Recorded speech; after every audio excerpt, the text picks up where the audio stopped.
On this week's episode of Shaking My Head, refs rig the game for the Maple Leafs, the Sabres give up and start scoring on themselves, and goalie fights? Who would want that? All that and more on this episode of Let's Go! Welcome to SMH, the biggest Misplays and Bloopers show across the entire internet. I'm your host, Tom Stewart. Let's get right after it. Has anyone ever told you that playing hockey is a great metaphor for life? No? Well, I just did. You could be doing everything the right way. You could be at the right place, at the right time, and all of a sudden, Anze Kopitar comes around and ruins everything. And off the draw, Doughty sends it down low. Kuzmenko puts it across, tipped it front, score!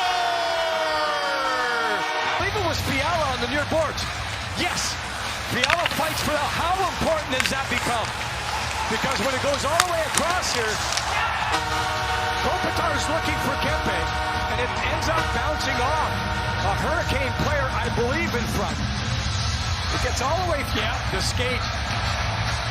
You can see Martin back there down low. We got to talk about something. You non-Leaf fans need to shut up. For years, you guys have been talking about this conspiracy that the networks and the league and even the officials are rigging the game in the Maple Leafs' favor. I've never seen one instance of a ref helping the Leafs intentionally score a goal. It just doesn't happen. It's ridiculous, it's groundless, and it has no place in a common and decent society. What's up? Battling for an important kill here early in the third period. Into the second minute, and Benoit will get a clear, and if Kelly Sutherland diving to get out of the way, and he sets up Lorentz, scores! Sure-handed, Steven Lorentz! Oh man, out of pressure, Benoit just clearing this down, look at just the fall. Now there's nothing the official, Kelly can't do anything about it, but a heads-up play by Lorentz, and this is one I'm sure Blackwood would like to have. Credit Lorentz. Sutherland tried to get out of the way, thought it was maybe going up into his head, and then lost his balance. I know how mad you guys are. I'm sorry. I'm sorry, non-Leaf fans. My apologies. At least you know that was the last instance of a ref directly going against the will and desires of every single hockey fan alive. What's up? Centering pass, posture not broken up. The other way. Darcy Kemper's going to get a penalty here, but was it Kuzmentinov again into the crease?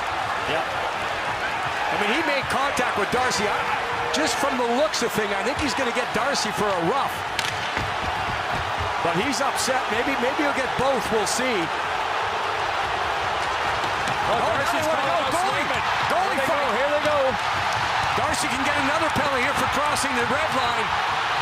Yeah, Swayman came all the way out to the red line, and the linesman was telling him, hey, don't go any farther. And then Kemper, he was run into, and that's what upset him.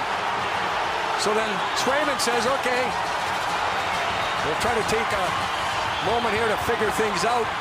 But the Bruins stirring things up here, and I think the Kings will be going to the box. We shouldn't be too hard on these refs, right? They're human, right? We all make mistakes. Some of us are mistakes, like me. So let's just lay off the refs for a little bit. We got it out of our system. There's no way that there's another f***ing ref clip. Son of a bitch! Out to the net, shot it wide. Coming to D'Angelo, 15 seconds left. Put behind the net, Palmieri. Horvat, Romanov with 10. Rister scores! No, they're saying it's a high stick by Palmieri. It's no goal. they'll review this one. You know what, guys? It looked pretty good to me. I don't know. We'll see. The call on the ice is no goal.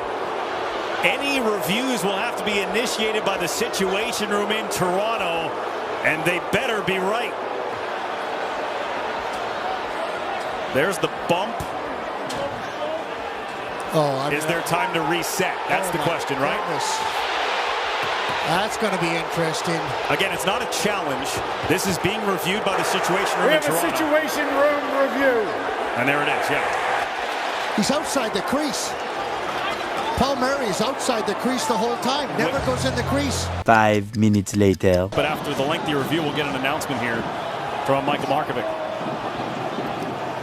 After the Situation Room initiated challenge, there is no goal on the ice.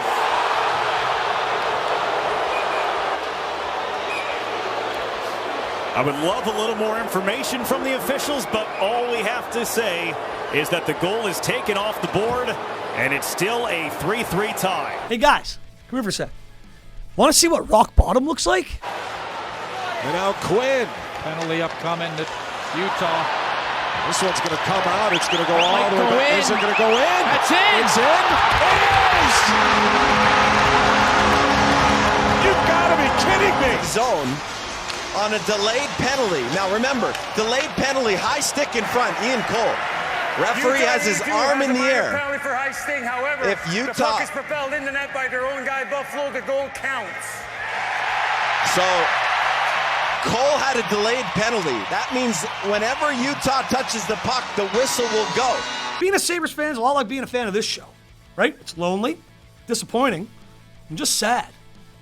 Go Bills, though. Say, are you a goalie? Do you sometimes feel the need to leave your net and make a play, even though you're wearing 40 to 50 pounds of additional and restricting equipment? You may be suffering from what's called goalie boredom. Side effects may include always being featured on this show, but there's a cure. It's called stay in your netazine.